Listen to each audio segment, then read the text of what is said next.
오늘은 하나님의 생각이 이루어지는 삶이라는 제목으로 또 하나님 말씀 또 나누도록 하겠습니다. 여러분들 잘 아시다시피 10월에 근육장애인 가족들하고 가평으로 여행을 다녀왔습니다. 참여한 인원이 120명이 넘습니다. 2박 3일의 일정으로 다녀왔는데 첫째 날하고 둘째 날 오후까지는 이제 친해지고 또 밥도 먹고 게임도 하고 소그룹도 하고 그런 시간을 보내고, 둘째 날 저녁이 제가 생각한 이 여행의 하이라이트였습니다. 그 시간에는 이틀 동안 보내면서 느꼈던 것들, 또 감사했던 것들을 이제 고백하는 시간인데, 그 나눔이 정말 여러 번 여행을 경험했지만 너무나 따뜻하고 좋았습니다. 그 나눔이 끝나고 나서가 제가 생각하는 이 하이라이트인데, 그 시간이 언제냐면 제가 말씀을 전하는 시간입니다. 저는 여행을 이제 준비하면서부터 계속해서 그 시간에 어떻게 말씀을 전할까를 오랫동안 기도를 해왔습니다. 여러분, 복음을 전하는 이 방법과 정도, 강도는 정말 다릅니다.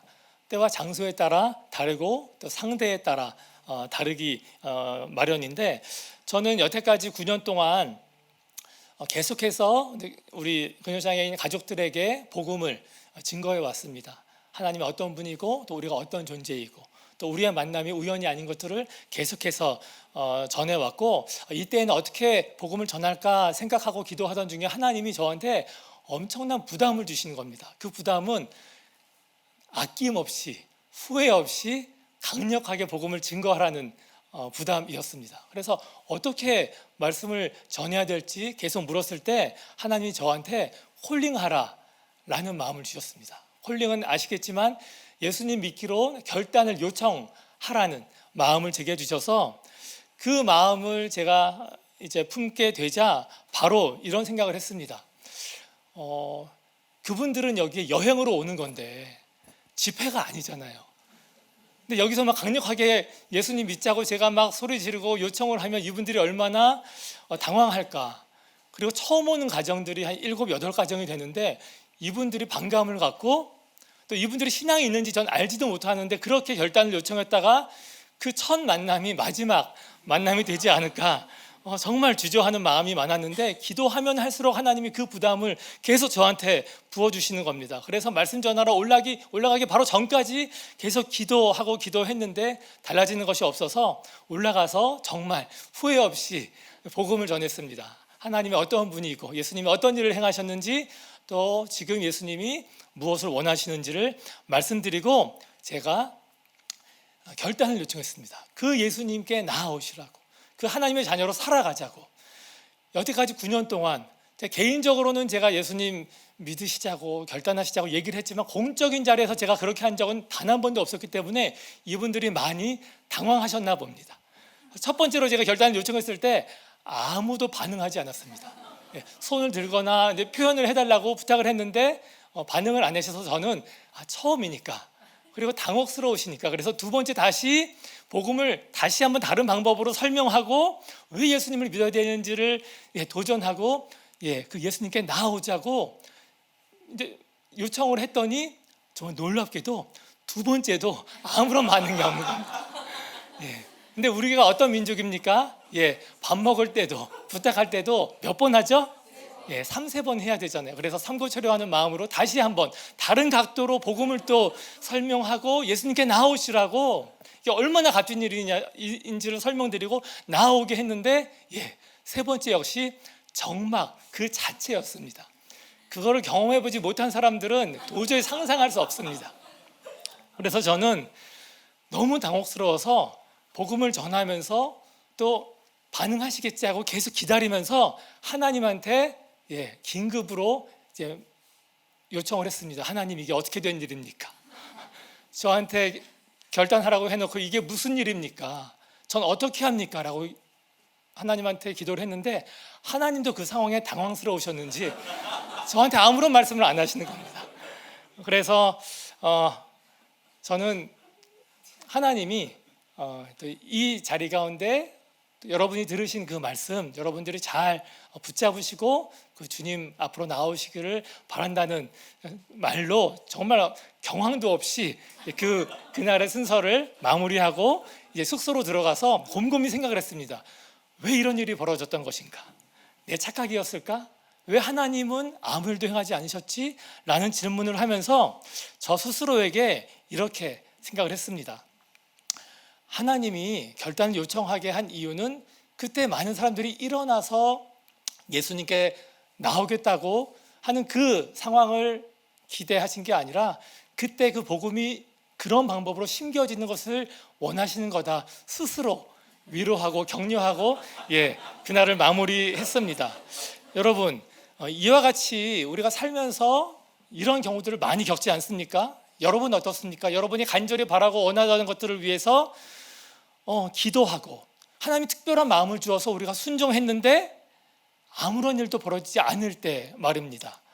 40일 기도, 100일 작전 기도, 철야 기도를 하고 했는데도 아무런 변화가 없는 때를 겪어보신 분들이 이 중에 참 많이 계실 줄 압니다. 저와 같이 공부했던 이 선교사님도 그랬습니다. 싱글 여성인 저보다 나이가 많은 그분도 어느 날 기도 가운데 하나님이 인도에 대한 마음을 강력하게 부어주신 겁니다. 그래서 계속 하나님이 기도시키시고 기도를 해서 인도의 선교사로 나가라는 마음을 주셔서 결단을 했습니다. 오랫동안 결단을 하고 이제 선교사로 나가기로 이제 신청을 선교단체에 했습니다. 얼마큼 이분한테 그 인도에 대한 마음을 주셨냐면 걸어가다가 차도 인도에 있을 때 인도로 가시오 보면은 난 역시 인도로 가야 돼 라면서 그렇게 설레어하고 인도를 가슴에 품고 살아왔는데 그렇게 선교사 신청을 했는데 놀랍게도 거기서 거절이 된 겁니다. 현지 상황이 좋지 않아서 받을 수가 없다. 그래서 이분이 낙심하지 않고 기도하고 기다리고 또 다음 해에 또 신청을 했습니다. 놀랍게도 그 다음에도 거절당하고 그 다음에도 거절을 당했습니다. 정말 이해가 되지 않았습니다. 하나님이 주신 마음이 분명한데 계속 길이 막히는 것을 그분도 잘 이해할 수 없었는데요. 저는 이런 분들을 잘 많이 만납니다. 회사에서 나를 정말 어렵게 하는 사람이 있는데 기도하다 보니까 또 설교를 듣다 보니까 그 사람 용납하라고 오히려 품어주라고 해서 그 사람 위해서 잘해주고 기도하고 축복하고 나름대로 열심히 했는데 전혀 상황은 바뀌지 않고 오히려 그 사람은 나를 더 힘들게 하고 악하게 하는 경우들을 맞이한 사람들을 참 많이 만납니다. 그 외에도 한 사업가는 하나님의 법과 식을 따르라는 도전을 주셔서 어려운 회사를 그걸 지키면서 계속해서 운영해 왔는데 회사가 부도 위기에 처해졌다고 저한테 정말 이렇게 하는 게 맞는 거냐라는 질문을 하신 분도 계십니다. 여러분, 그런데 이런 혼란은 저와 여러분만 겪는 것이 아니라 성경에 있는 많은 위인들도 겪었습니다. 오늘 본문의 엘리야도 그런 사람 중에 한 명입니다. 17장을 보면 오늘 본문에 엘리야가 아합 왕에게 나오기 3년 전에 엘리야는 아합 왕한테 3년 동안 비가 내리지 않을 것이라고 말을 합니다. 그리고 하나님은 그를 3년 동안 숨어 지내게 합니다. 그러던 어느 날 하나님이 다시 엘리야에게 아합 왕에게 나아가서 비가 내릴 거라고 말하라라고 도전합니다. 엘리야의 그 저주 이후에 정말로 3년 동안 비가 오지 않자 아합 왕은 전 군대를 전국에 풀어서 엘리야를 찾으려고 했는데 찾지를 못했습니다. 얼마나 이 엘리야를 미워했는지 아합 왕은 이스라엘을 괴롭게 하는 자라고 꾸짖기도 했습니다. 왕뿐 아니라 백성들은 어떻겠습니까? 3년 동안 비가 안 와서 가뭄이었으면 먹는 거 마실 것도 없어갖고 백성들 이 고난도 극심했을 것이 분명합니다. 그런 엘리야가 나타났으니까 왕도 그렇고 백성들도 얼마나 분풀이를 하고 싶었겠습니까? 그 엘리야가 3년 만에 나타나서 이제 비가 올 것이다 말합니다. 얼마나 기다리던 담비와 같은 소식이겠습니까? 3달도 아니고 3년 동안 비가 안 왔으니 말입니다. 오늘 본문 말씀을 같이 한번 읽겠습니다. 엘리야가 아합에게 이르되 올라가서 먹고 마시소서, 큰 비소리가 있나이다. 엘리야가 갈멜산 꼭대기로 올라가서 땅에 꿇어 엎드려 그의 얼굴을 무릎 사이에 넣고 그의 사환에게 이르되 올라가 바다 쪽을 바라보라. 엘리야는 왕한테 비가 곧 올 것이라고 말하고 자신의 사환을 이제 갈멜산 정상으로 올라가서 바다 쪽 하늘을 보고 오라고 명령합니다. 그런데 정상에 가서 그 바다 쪽 하늘을 보고 온 사환이 와서 한 말은 아무것도 없습니다 라는 말입니다. 여러분이라면 이 사환이 정상에 올라갔다 와서 한 이 말을 듣고 어떤 심정이겠습니까? 하나님의 음성을 듣고 목숨 걸고 왕 앞에 나왔습니다. 엘리야가. 이 왕은 죽이고 싶지만 비가 온다는 그 말에 목숨을 살려두고 있는 상황인데 정말 이 엘리야는 어떻게 될지 모르는 그런 상황인데 갈멜산 정상에 다녀온 사환이 와서 한 말은 아무 일도 안 일어났습니다라는 말입니다. 그 말이 얼마나 당혹스럽고 또 두렵기까지 했겠습니까? 이러다가 비가 안 오면 정말 어떻게 되겠습니까? 생각만 해도 끔찍합니다. 그 말에 엘리야가 사환에게 다시 말합니다. 뭐라고요? 7번까지 다시 가라 라고 말입니다. 여기서 7번까지 다시 가라에서의 7번은 엘리야가 7번째 하나님이 이제 비를 내려주실 것이다 라고 생각해서 한 말은 아닌 것 같습니다. 왜냐하면 이스라엘에서 7이라는 수는 단순한 숫자가 아니라 완전하다는 뜻을 의미합니다. 예수님이 7번씩 70번 용서라는 의미가 490번만 용서라는 게 아니라 계속해서 용서하라는 것을 봐서 역시 엘리야 역시도 그런 의미로 말을 했을 것입니다. 여러분, 엘리야는 이스라엘의 대표적인 대선지자입니다. 그런 사람임에도 불구하고 또 하나님이 그에게 분명하게 비가 올 것이라고 말씀했는데도 불구하고 엘리야는 사환을 올려보내고 자신이 무릎 꿇고 무릎 사이에 머리를 집어넣고 간절히 기도합니다. 이것은 자신에게 아무런 능력도 소망도 없다라는 것을 증명하는 것이고 오직 하나님만을 의지한다는 표현입니다. 그렇게 그는 자신의 모든 것을 다 내려놓고 간절하게 기도를 했는데도 불구하고 아무런 일도 벌어지지 않은 것입니다. 엘리야는 계속해서 사환한테 갈멜산 정상으로 올라가서 바다편 하늘을 보고 오라고 하고 자신은 계속 무릎 꿇고 머리를 박고 간절히 기도를 합니다. 성경에는 사환이 7번 다녀왔다라고 아주 짤막하게 기록되어 있지만 분명히 사환은 2번째 다녀와서도 얘기했을 것입니다. 엘리야여, 아무 일도 일어나지 않습니다. 그리고 다시 가서 3번째 와서도 하늘에 아무런 징조도 보이지 않습니다. 4번째도 5번째도 6번째도 다녀와서 엘리야여, 아무런 일도 나타나지 않습니다라고 얘기했을 것입니다. 여러분, 저라면 그 얘기를 들을 때마다 입이 정말 바짝바짝 타고 심장이 조여왔을 것입니다. 여러분, 왜 하나님은 엘리야한테 비가 내릴 것이다 말씀했음에도 불구하고 바로 비가 내리지 않게 하셨을까요? 왜 정말 이렇게 모냥 빠지게 이 대선지자가 무릎 사이에 머리를 쳐박고 사환이 계속 왔다 갔다 하면서 아무 일도 안 일어났다고 이 얘기를 계속해서 반복해서 듣게 하시는 것입니까? 엘리야가 처음으로 그냥 이제 비가 올 것입니다 라고 했을 때 비가 후두둑 떨어지면 얼마나 영광스럽고 또 하나님이 또 높임을 받으시지 않겠습니까? 곁에 있던 모든 사람들이 하나님의 위험에 벌벌 떨고 또 하나님을 대적했던 아합 왕이 그때부터 하나님을 두려워해서 앞으로 계속 하나님을 경외하면서 살지 않았겠습니까? 제가 그런 생각을 하고 있는데 하나님이 제 마음 가운데 이런 말씀을 주셨습니다. 그건 네 생각이고. 맞습니다. 그게 제 수준입니다. 다행히 엘리야는 계속해서 그곳에서 간절히 기도합니다. 낙심하지 않고 요동하지 않고 약속하신 하나님의 말씀을 신뢰하고 사환이 올 때마다 어떤 말을 하든지 상관없이 계속 기도합니다. 그리고 7번째 사환이 드디어 와서 말합니다. 바다에서 사람의 손만한 작은 구름이 일어나나이다. 구름이 와도 이렇게 작은 손바닥만한 걸 왜 보내주시는지 저는 이해가 되지 않지만 어쨌든 하나님이 응답을 하셨고 3년 만에 단비가 내리기 시작합니다. 하나님은 엘리야에게 말씀하신 대로 역사하셨습니다. 하지만 우리는 여전히 왜 하나님이 바로 비를 내리지 않으셨는지 7번째야 돼서야 왜 손바닥만한 구름을 보내주셨는지 알 수가 없습니다. 그것이 엘리야를 다루기 위해서인지 아니면 그곳에 있는 사람들을 다루기 위해서인지 아니면 모두를 다루기 위해서인지 알 수가 없습니다. 우리가 정확히 알 수는 없지만 우리가 알지 못하는 하나님의 뜻이 있지 않겠습니까? 정말이지 우리의 생각과 하나님의 생각은 다릅니다. 하나님의 때와 내가 생각하는 때도 다릅니다. 하나님은 우리가 이런 문제로 혼란스러워할 것을 아셨기 때문인지 이사야 55장 8절과 9절 말씀을 허락하셨습니다. 같이 한 목소리로 읽어보겠습니다. 이는 내 생각이 너희의 생각과 다르며 내 길은 너희의 길과 다름이니라. 여호와의 말씀이니라.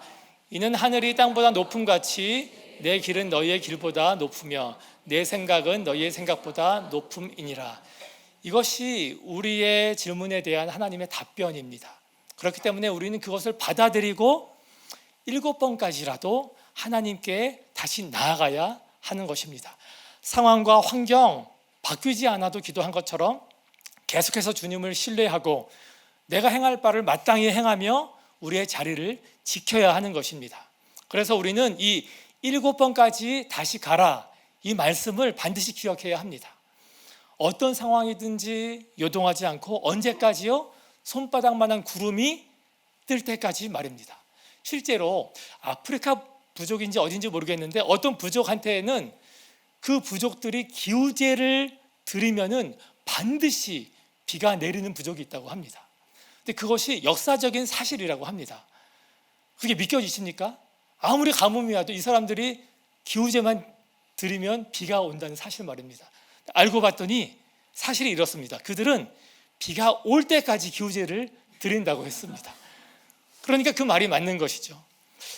저는 주님이 아방한테 나아갔던 엘리야와 같이, 그리고 엘리야의 분부대로 이 산 정상을 7번이나 올라갔던 사왕과 같이 우리 모두가 주님의 뜻을 이루며 살아가기를 하나님이 간절히 원하신다고 믿습니다. 그래서 우리 옆에 분들한테 이렇게 한번 고백할까요? 당신의 아방에게 나아갑시다 라고 말입니다. 그리고 한 번 더 권면하실 때는 7번까지 다시 나아갑시다. 제가 아까 설교 초반에 드렸던 가평 이야기를 마저 드리겠습니다. 둘째 날 제가 그렇게 순종해서 올라갔는데도 진짜 이 사환이 올라가서 아무 일도 없었습니다 하는 상황을 제가 맞이했다고 했습니다. 마지막 날 폐회식 때 다시 저는 그분들에게 복음을 증거했습니다. 시간 관계상 결단의 요청은 하지 못했지만 복음을 전하고, 그리고 헤어지기 전에 한 분 한 분 찾아가서 다시 한번 예수님이 당신을 사랑한다고 권면해드리고 헤어졌습니다. 그때 저랑 안집 9년이 된 우리 한 청년의 어머니가 처음으로 이런 얘기를 저한테 하셨습니다. 예수님 믿자고 하는 저의 말에, 목사님, 그 말은 제가 알겠는데 제가 용기가 나지 않는다고. 왜냐하면 이 목회자한테 받은 상처가 너무 커서 자신이 다시 믿음을 갖기가 너무 힘들다고 말을 했습니다. 그래서 제가 그분한테 앞으로 제가 잘할게요 라고 하니까 이분이 어떤 대답을 했냐면, 그럴까요? 라는 말씀을 하셨습니다. 그 이후에 이분과 계속 믿음의 교제를 계속 나누고 있습니다. 여행을 마치고 집에 돌아와서 처음 온 우리 청년들이 한 7명가량이 돼서 집에 잘 도착했는지 제가 연락을 카톡으로 했습니다. 모두가 다 하나같이 잘 도착했고 너무나 즐거웠다고 했습니다. 그런데 그 중에 한 형제가 저한테 이런 문자를 보내왔는데, 그 문자가 저로 하여금 그 풀리지 않았던 모든 퍼즐을 한순간에 풀리게 만들었습니다. 그 형제가 보낸 문자 그대로 읽어드리겠습니다. 어제 목사님께서 손을 들라고 하셨을 때 들고 싶었는데 용기가 안 나서 들지 못했습니다 라는 문자입니다. 그래서 제가 질문을 했습니다. 어떤 이유가 있었는지요? 그랬더니 이전에 다녔던 교회 목사님한테 너무 큰 상처를 받아서 가족들이 다 신앙을 잃고 말았다고 합니다. 병을 고쳐주겠다고 돈을 요구했는데 그 경험을 2-3차례 하고 나니까 너무 힘들어서 지금은 가족 모두가 신앙을 놓아버렸다고 말을 했습니다.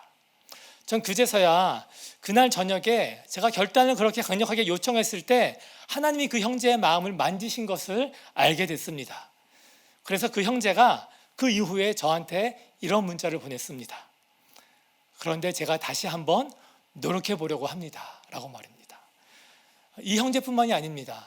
다른 모든 형제들하고도 연락을 주고받았는데 그 중에 한 형제는 어머니가 목사님이지만 믿음이 없다고 한 형제가 자신이 믿음을 가져보겠다고 저한테 이야기를 해주셨고, 아예 믿음이 한 번도 갖지 않았던 형제는 오히려 저한테 우리 교회 한번 나와봐도 되겠냐는 당황스러운 대답을 해줘서 얼마나 기뻤는지 모릅니다. 그렇게 그때 처음으로 여행에 참여한 모든 청년들이 예수님을 믿겠다는 고백을 하셨습니다. 그분이 바로 우리 하나님이십니다. 할렐루야. 저는 그 형제의 문자를 받고 오늘 함께 읽은 이 이사야 55장의 말씀이 다시 한번 떠올랐습니다. 정말 하나님의 생각과 나의 생각은 다르구나.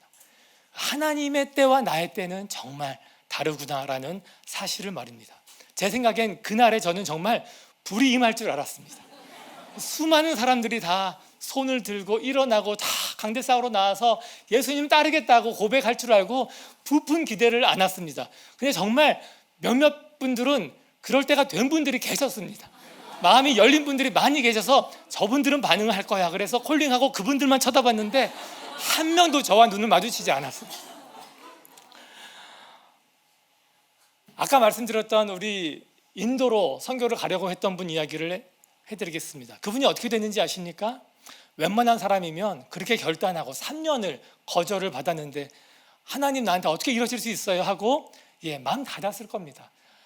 저 최대한으로 우리가 용납을 해도 다른 선교지로 갔을 것이 인지상정인데 그분은 무려 3년 동안이나 거절을 당했는데도 불구하고 계속해서 하나님의 말씀을 기억하고 신뢰한 결과 4년 차에 인도로 들어가서 정말 훌륭하게 사역을 감당했습니다.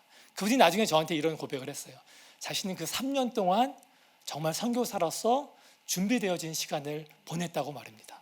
더 놀라운 사실은 이분은 이제 거의 독신으로 계속 살아가려고 했던 분인데 나중에 그곳에 단기 선교 온 연하의 훈남과 결혼해서 저 얼마나 행복하게 사역하면서 잘 살고 있는지 모릅니다. 여러분, 만일 왜 하나님 나한테 인도에 대한 마음 주셨다가 길은 열어주지 않는 거야?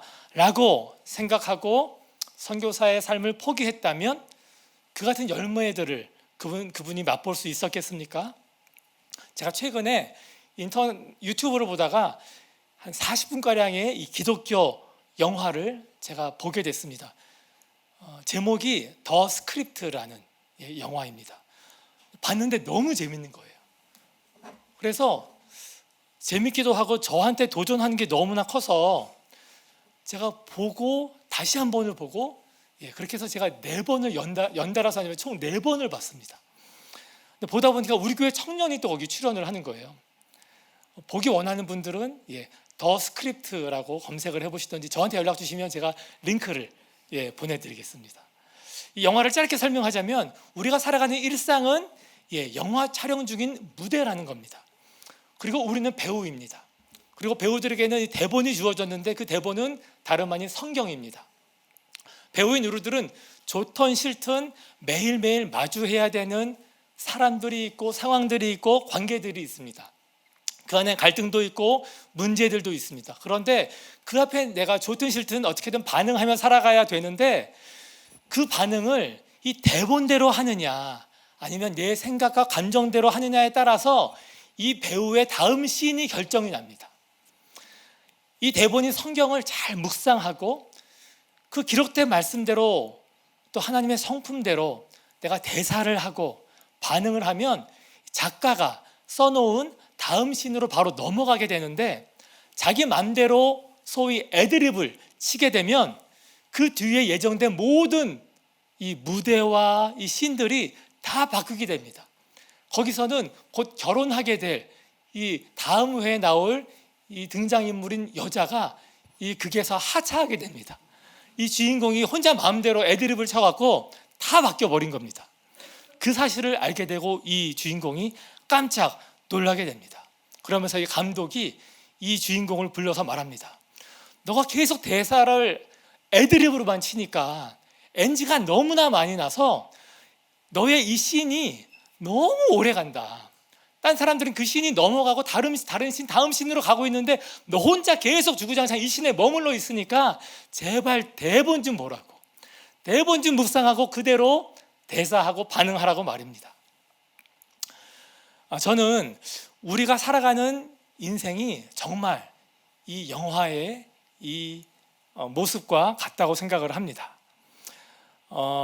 하나님은 우리에게 주어진 매일의 삶을, 우리에게 허락하신 말씀을 묵상하고 그 안에 기록된 대로, 그 안에 발견된 하나님의 성품대로 합당하게 살아가기를 원하십니다. 그리고 우리가 그렇게 살아갔을 때에 우리를 향하신 그 하나님의 생각과 하나님이 예비하신 모든 것들을 우리가 누릴 수 있다고 말씀하십니다.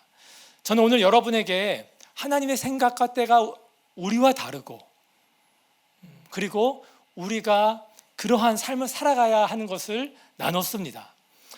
오늘이 이제 황금 연휴, 이제 금토일의 시작인 불금인데 우리가 추위와 또 수고를 무릅쓰고 이곳까지 나와왔는데, 하나님의 생각과 때는 나와 다르구나, 이것만 알고 돌아가면 얼마나 허무합니까? 그래서 제가 여러분에게 우리에게 이 말씀을 주신데도 뜻이 있고 이유가 있는 것을 알기 때문에 한 가지를 도전하고 싶습니다. 그것은 바로 우리가 어떻게 살아가야 되는지를 알고 그에 합당하게 살아가는 것입니다. 우리가 하나님대로 살아갈 수 있는, 하나님의 뜻대로 살아갈 수 있는 그 키가 있는데 그것은 바로 순종입니다. 여러분, 엘리야에게 그 하나님의 능력이 나타나서 3년 만에 비가 내렸던 것도 엘리야가 순종했기 때문에 일어난 일입니다. 그 두려워 벌벌 떨던 아합 왕에게 나아가라는 그 말씀에 순종했기 때문에 여호와의 능력이 그때뿐 아니라 계속해서 엘리야의 삶에 머물게 되었던 것입니다. 아무리 기도해도 비가 오지 않아도 흔들리지 않고 계속해서 말씀을 의지해서 다리 사이에 머리를 넣고 기도했기 때문에 그 비가 올 수 있었던 것이고 계속해서 엘리야는 쓰임받을 수 있었던 것입니다. 여러분, 성경에는 두 부류의 사람들이 등장합니다. 하나님의 말씀에 순종한 사람들, 그리고 그렇지 않은 사람들 말입니다. 그들의 삶은 극명하게 대조를 이룹니다. 생각해보면 너무나 많은 사람들이 순종했기에 하나님의 축복을 받은, 또 하나님께 놀라운 쓰임을 받은 사람들을 우리가 알 수 있습니다. 아브라함, 모세, 또 다윗, 그리고 향유를 깼던 여인들 말입니다. 그들의 공통점이 한 가지 있는데 그것은 바로 그들이 무엇을 순종해야 할지 알았다는 사실입니다.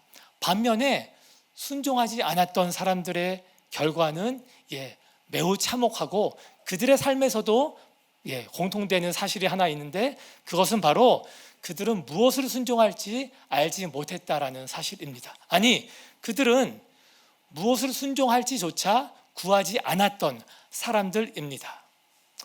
우리가 한 평생을 살아가는데, 주어진 한 번의 인생을 살아가는데 그렇게 하나님의 뜻과 상관없이 살아가는 것이 있다면 그보다 더 큰 비극이 어디 있겠습니까? 저는 저와 여러분의 삶에 반드시 하나님의 생각이 나타나고 또 그 길이 열리기를 소망합니다. 그러기 위해서 우리는 한 가지 숙제를 감당해야 합니다. 오늘 말씀의 적용입니다. 여러분들이 한 주간 제가 드리는 이 적용, 이 숙제를 한번 하시기를 바랍니다. 하실 수 있으시죠? 이 반응은 뭡니까? 여기까지 와서 이러시면 안 됩니다. 그 숙제가 뭐냐면 바로 주께 묻고 구하는 것입니다. 여러분이 만나야 할 아합 왕이 누구입니까? 여러분이 7번까지 다시 가야 되는 곳이 어디입니까? 엘리야와 사환이 명확하게 자신이 순종할 것을 알고 순종했던 것처럼 우리 역시도 우리가 순종할 것이 무엇인지를 반드시 알아야 하는 것입니다.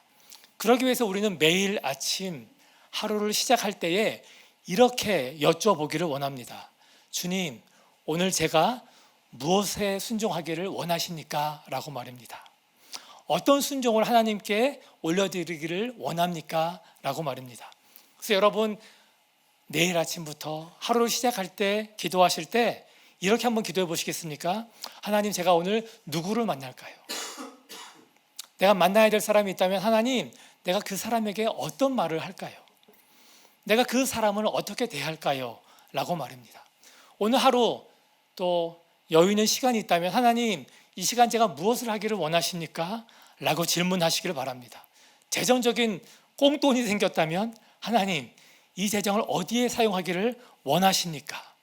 여러분에게 당면한 문제, 해결되지 않은 일들, 갈등의 상황들이 있다면 하나님, 제가 어떻게 결정하기를 원하십니까? 기도하시기를 바랍니다.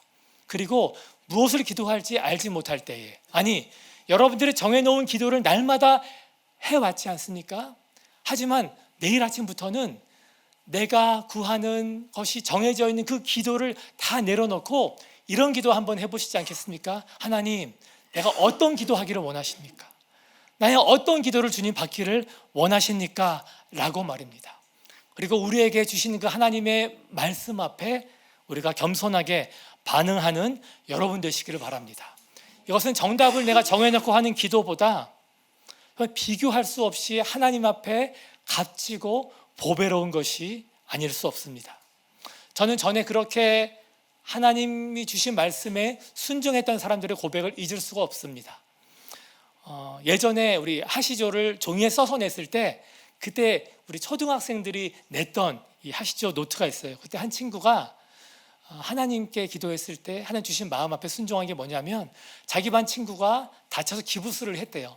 그래서 자기가 그 친구 가방을 집에 갈 때도 집에 올 때도 다 들어주고 노트 필기 대신해서 빌려주고 식판 갖다 주고 했다라고 말을 했습니다. 그러면서 제가 하시죠 했다고 잘했죠 라고 했던 그 말이 아직도 귀에 맴돕니다. 그 외에 한 청년은 회사 동료가 실언해서 너무나 우울했을 때 자기가 데리고 나가서 밥을 사주면서 그 푸념을 다 들어줬다고 합니다. 그리고 한 청년은 직장에서 어떤 사람이 급한 일이 있어서 당직을 바꿔야 되는데 아무도 바꿔주지 않더라고 해서 자기가 순종하는 마음으로 자기가 그 당직을 대신 서줬다고 고백을 한 청년도 봤습니다. 한 청년은 자기가 정말 공무원 시험 준비를 하는데 오랫동안 준비한 이 시험 족보 이거를 같이 공부하는 사람한테 다 나눠줬다고 합니다. 그렇게 할 수 있었던 이유가 하나님이 자신한테 그런 마음을 주셨기 때문이라고 말을 합니다. 저는 하나님이 그 모든 순종을 정말 기쁘게 받으셨다고 생각을 합니다. 기쁘게 받으신 것뿐만 아니라 그 순종한 분들의 삶에 하나님이 하나님의 생각과 정말 은밀하고 크고 위대한 일들을 그분들의 삶 가운데 반드시 이루어 주셨다고 생각합니다. 여러분, 우리가 이렇게 하나님께 순종할 것을 날마다 묻고 또 우리의 상황과 환경이 바뀌어지지 않는다고 해도 계속해서 순종하며 살아갔을 때 어떤 일이 벌어지겠습니까? 여러분들의 가정에서 어떤 일이 벌어지겠습니까? 여러분들의 자녀와 부부 사이에, 여러분들의 일터에서, 여러분들의 학교에서, 여러분들과 하나님과의 관계에서 어떤 일들을 하나님이 행하시게 되겠습니까? 우리가 알지 못하는, 우리의 기대를 뛰어넘는 하나님의 일들을 저와 여러분들의 삶에 반드시 이루실 것을 믿습니다. 그런 순종의 삶 살아나가시는 저와 여러분 되시기를 주의 이름으로 축복합니다.